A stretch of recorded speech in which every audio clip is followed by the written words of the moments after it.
सुरेखा किती गोड नाव. नावासारखीच सुरेख. लांबसडक काळेभोर केस, चाफेकळीसारखं नाक, एखादं चंचल हरणीसारखे टपोरे डोळे. रंग सावळाच, पण हसताना तिच्या गालावर पडणारी खळी आणि पांढरे शुभ्र मोत्यासारखे दात पाहिले की असं वाटायचं जणू काही स्वर्गातली अप्सराच्या भूतलावर अवतरली की काय. एकूणच तिचं सौंदर्य कोणालाही भुरळ पडेल असं तिच्या या एकूणच बाह्य रुपड्यावर मी भाळलो आणि आता वाटतंय पुरता फसलो. आमच्या लग्नाला दोघांच्या घरनं विरोध असला तरी आम्ही घरच्यांची समज काढून होकार मिळवला आणि लग्न केलंच. पण आज प्रचंड त्रास व मनस्ताप सहन करावा लागतो या सुरेखा अशा सुरेखामुळेच. कधी काळी वाटायचं सुरेखाचं नाव सुरेख नको तर मोहिनी हवं होतं. कारण असो असो आज सांगण्यासारखं काही उरलंच नाही. कारण तिच्यातली मोहिनी संपल्या वाटते आणि तिच्यात सुरेख असं काही आहे असं आज मुळीच वाटत नाही. तसं पाहिलं तर काल परवापर्यंत आमचं सर्व ठीकठाक सुरू होतं. मी संध्याकाळी ऑफिस सुटल्यानंतर तिला आवडतो म्हणून मोगऱ्याचा गजरा तिच्या लांबसडक काळ्याभोर वेणीत माळण्यासाठी आठवणीने बऱ्याचदा आणायचो. मी आणलेला तो सुगंधी गजरा माझ्या हातानं ती माळायला सांगायची. तरीही प्रत्येक वेळी गजऱ्याचा तो पुडा तिच्या हातात मी देत असे. तीही मोठ्या लाडीकपणे जवळ येऊन पुड्यातला गजरा काढून माझ्या हाती देत नाजूकच हसायची आणि त्यावेळी तिच्या गालावर पडणारी खळी हळूच मला खुणवायची. गालावरल्या त्या मोहक खळीला माझे ओठ अलगद स्पर्श करायचे अन मग मी वेणीत गजरा माळायचो. कधी कधी आवडली म्हणून एखादी साडी आणून दिली की बाईसाहेब खुश. मी घेतलेली साडी तिला हमखास आवडायची. माझी निवड तिला किती सुंदर असते मला नेहमी म्हणायची. कितीतरी गणपती बाप्पाच्या नाहीतर गुरुदत्तांच्या मंदिरात आम्ही जोडीने दर्शनात जाऊन येताना हमखास खरेदी करत असायचो. अशा आमच्या सुखी संसाराला दृष्ट लागली कोणाची ते सुरुवातीला कळलेच नाही. कारण गेल्या काही दिवसापासून माझ्या अन सुरेखाचे वरचे खटके उडत होते. ऑफिसमधून घरी आलो की मी आणलेला गजरा ती हातात घेऊन बाजूला ठेवत होती, नाहीतर स्वतःच्या हाताने माळत होती. तिचं खळखळून हसणंच नव्हे तर स्मितहास्य देखील दुर्लभ होत होतं. आणलेले साडी पाहून चेहऱ्यावरचे भाव बदलले होते. कुठे फिरायला जावं म्हटलं की पूर्वी 5च मिनिटात तयार करणारी ती सुरेखा आता नकार द्यायला शिकली होती. बोलायचं म्हटलं तर मोकळी बोलत नव्हती. आम्ही घरात इनमिन 2 जण पण दोन टोक बनलो होतो. माहेरी जाऊन ये म्हटलं तर त्यासाठीही तयार नव्हती. आणि अचानक एक दिवस मला शोध लागला तिच्या या विचित्र वागण्याचा. मी ऑफिसला गेलो म्हणजे तिची एक मैत्रीण घरी येत असे आणि माझ्या लाडक्या सौभाग्यवतीचे कान फुकत असे. मला वाटायला लागले कोठून तिची ती अवदसा मैत्रीण आली आणि आमच्या सुखी संसाराला नजर लावून गेली. आता म्हणे हिला तिच्यासारख्या जरतारी भरदार बेलबुट्टींची नक्षी असलेली पैठणी हवी पदरावर. नाचरे मोर असलेली फिरायला चारचाकी गाडी हवी. घरात कामाला एखादी बाई हवी, तीही वयस्कर. चारचौघात मिरवायला वेगवेगळ्या प्रकारचे दागिने हवेत. घरातले दागिने जुन्या पद्धतीचे. ते घातले म्हणजे अगदी काकूबाई दिसते असे म्हणायची. असं तिचं मत असायचं. परवापासून माझ्याशी बोलणं पूर्णपणे बंद केलेलं. घेऊ हळूहळू सर्वच म्हटलं तरी ते तिला आत्ताच पाहिजे. आत्ता काय पैसे झाडाला लागतात का? लगेच सर्व वस्तू आणायला मी तिची समजूत काढून थकलो. शेवटी नाद सोडला. माझ्याशी बोलणं आणि माझ्याकडे पाहणं सोडलं. तिचे सर्व दैनंदिन कार्यक्रम अगदी व्यवस्थित सुरू होते. त्या अशा सुरेखावर माझं भलतंच प्रेम. तिचा राग कमी व्हावा म्हणून छान अशी पैठणी घेऊन गेलो. दारावरची बेल वाजवली. तिनं दरवाजा उघडलाच मी हातातली पिशवी नेहमीप्रमाणे तिच्याकडे दिली. यांत्रिकपणे तिने ती पिशवी घेतली व दूर भिरकावून दिली. ते पाहून माझाही संताप अनावर झाला अन त्या संतापातच तिला 2 मुस्काटात लगावून त्याचंही इतकं भांडवलं झालं की रात्री उपाशीच झोपावं लागलं. झोप कशी? रात्रभर विचार करून डोकं बधीर होण्याची वेळ आली. रात्रभर पंखा सुद्धा आवाज न करता फिरत होता. पण माझा मेंदू त्या पंख्यापेक्षा वेगाने फिरत होता. वेगवेगळ्या विचाराचं वादळ मनामध्ये घोंगवत होतं. घरच्यांचा विरोध पत्करून आपण हिच्याशी लग्न केलं, पण तिला आपली कदरच नाही. अशा बाईसोबत संसार करणं अवघड तर अशक्यच आहे. तिला अद्दल घडलीच पाहिजे. तिला धडा शिकवण्यासाठी आपण स्वतःला संपवलं पाहिजे असं वाटायला लागलं, जेणेकरून आपण गेल्यावर आपलं महत्त्व या बिंडोक बाईला समजेल आणि आयुष्यभर आपल्या आठवणीत झुरेल. खूप विचार करून निर्णय पक्का केला. स्वतः ब्रह्मदेवाने येऊन जरी समज काढली तरी आता निर्णय बदलणार नाही असा मनाशी ठाम निश्चय केला. आता तिच्या संतापाकडे, रागाकडे मुळीच लक्ष द्यायचे नाही हे ठरवलं. आजचा दिवस आपल्या मनाप्रमाणे जगण्याचा शेवटचा दिवस. उद्यापासून आपण या जगात असणार नाही. ज्यांना आज आपलं महत्त्व वाटत नाही, उद्या त्यांचं महत्त्व आपल्याला वाटणार नाही. आपलं महत्त्व आपलं नसणं, आपली उणीव क्षणोक्षणी सुरेखाला जाणवल्या वाचून राहणार नाही. याचा आसुरी आनंद त्या अवस्थेतही झाला आणि त्या आनंदात मनावरचं एक दडपण, मोठं ओझं हलकं झाल्यासारखं वाटलं. मोठ्या तुच्छतेने शेजारी झोपलेली तिच्याकडे पाहिलं आणि कूस वळवली. पाठीवर सरळ झोपून वेगाने गरगर फिरणाऱ्या त्या छतावरच्या पंख्याचे लाईट लॅम्पच्या अंधकुशा प्रकाशात निरीक्षण करता करता केव्हा डोळा लागला ते समजलंच नाही. सकाळी जाग आली ती किचनमधल्या भांड्यांच्या आवाजानं. डोळे किलकिले करून तिकडे बघितलं तर पार उडालोच. काल मोठ्या हौसेनं आणलेली आणि तेवढ्याच संतापाने तिने भिरकावलेली पैठणी तिच्या अंगावर खुलून दिसत होती. मी न सांगताही आज तिने ती पैठणी परिधान केली होती. या पैठणीत काय सुरेख दिसतेस असं सुरेखाला सांगावंसं वाटलं क्षणभर, पण एवढ्याने आपला आत्महत्येचा निर्णय डळमळीत होईल असं वाटल्याने मी काहीही न बोलता तसंच कॉटवर पडून राहिलो. मी जागा झालेला पाहून तीही आमच्या कॉटजवळ असलेल्या एकुलता एक गोदरेज कपाटाच्या आरशासमोर येऊन आपले ओले केस टॉवेलने कोरडे करत होती. केस झटकताना त्या लांबसडक काळ्याभोर केसात अडकून राहिलेलं पाणी माझ्या अंगावर उडत होतं. शेवटी मी कूस बदलली, पण ती सारखी माझ्या पुढे पुढे पुढे करत होती. पण मी मोठा मानी झाला. माझा आत्मसन्मान दुखावला गेला होता. मी तिच्याशी बोललो कसं कदाचित तिला बोलावं असं वाटत असेल. हवेत गारवा असतानाही आजकाल उकडते असं म्हणत मी आणलेल्या पैठणीचा पदर हलवून स्वतःशीच म्हणत होती. पण मी ऐकलंच नाही. असं दर्शवलं. बाथरूमला जाऊन पटकन आंघोळ आटोपली. माझ्या हाताने चहाही बनवला.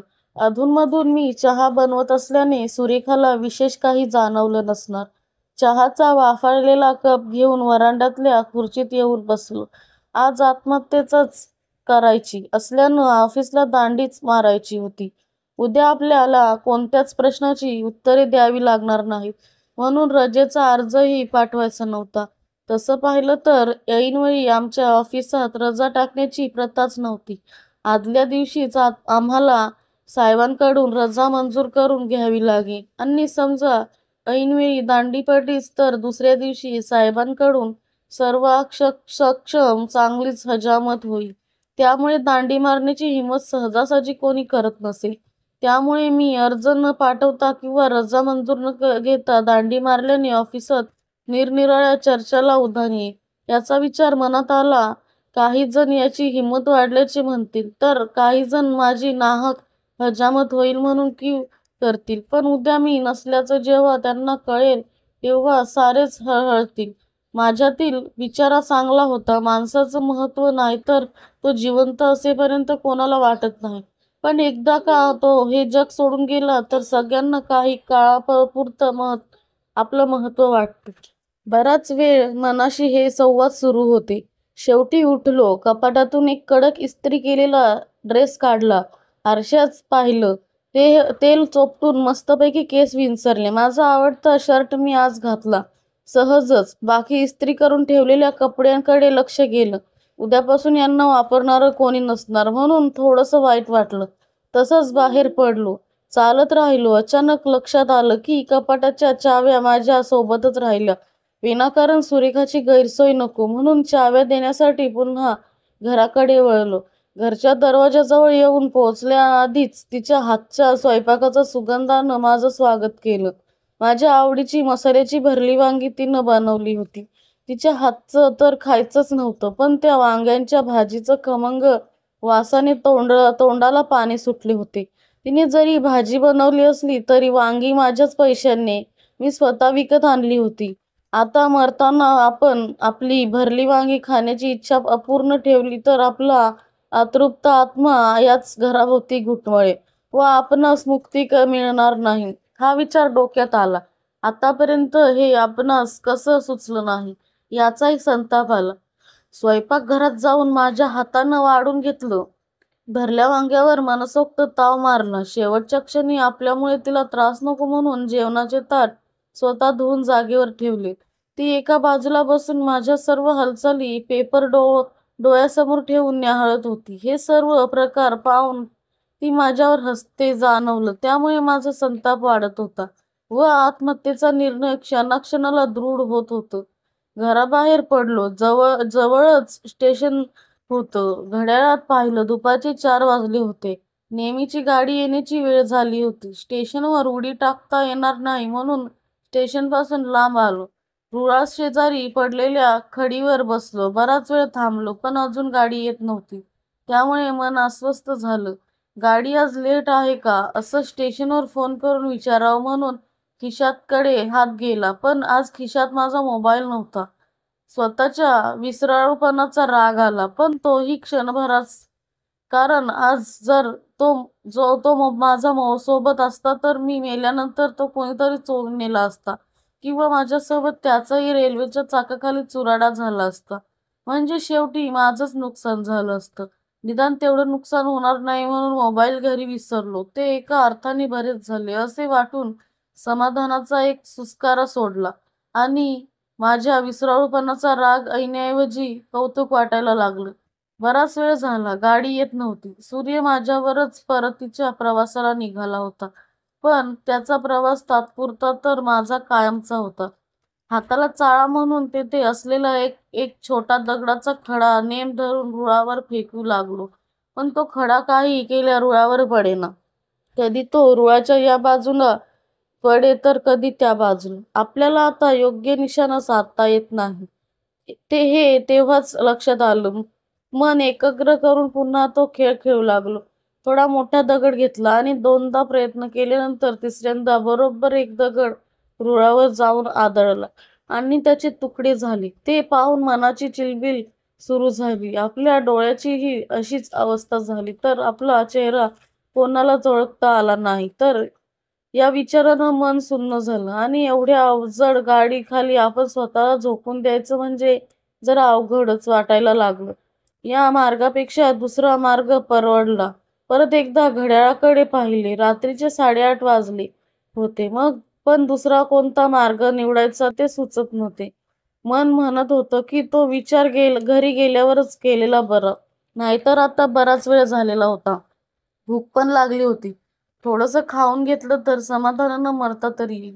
पण पुन्हा घरी जायचं म्हणजे त्यापेक्षा छानशा हॉटेलात जाऊन मस्तपैकी आपल्या आवडीचे भरपूर पदार्थ तरी खाता येतील म्हणून जवळच असलेल्या हॉटेल अमरकडे मोर्चा वळवला. हॉटेल अमर, काय सुंदर नाव आहे. अमर ज्याला मरण नाही असा. पण जगात अमर असा कोणी आहे का? सर्वच मृत्य तरी या मूर्खानं आपल्या हॉटेलचं नाव ठेवलं अमर. जाऊ दे, आपल्याला काय त्याचं. हॉटेलात अनेक पदार्थांचा सुगंध दरवळत होता. तेथेच कोपऱ्यातल्या एका खुर्चीवर जाऊन बसलो. आता संपूर्ण हॉटेल माझ्या नजरेच्या टप्प्यात होतं. पांढरा शुभ्र नेहरू शर्ट घातलेला, कपाळाला गंधा लावून आपलं भलं मोठं पोट त्या खुर्चीत सांभाळून बसलेला तो मालक पाहून त्याही स्थितीत हसायला आलं. तेवढ्यात हॉटेलला वेटर ऑर्डर घेण्यासाठी मोठ्या अदबीनं टेबलाजवळ येऊन उभा राहिला. कोणत्या पदार्थाची ऑर्डर द्यावी हा प्रश्न पडला. लवकर काय सुचेना. मी लवकर सांगत नाही ते पाहून तोच म्हणाला, बाबूजी क्या लावू? एखादा पदार्थ खाऊन पोट भरण्यापेक्षा हॉटेलातले सर्व पदार्थ खाऊन तृप्त व्हावे असं एक विचार मनात आला. पण पोटाचं काय? एवढे पदार्थ पोटात टाकण्यासाठी देवानं त्या शेटजी एवढं भलं मोठं पोट थोडंच दिलं होतं. टेबलावरच मेनू कार्ड उचललं.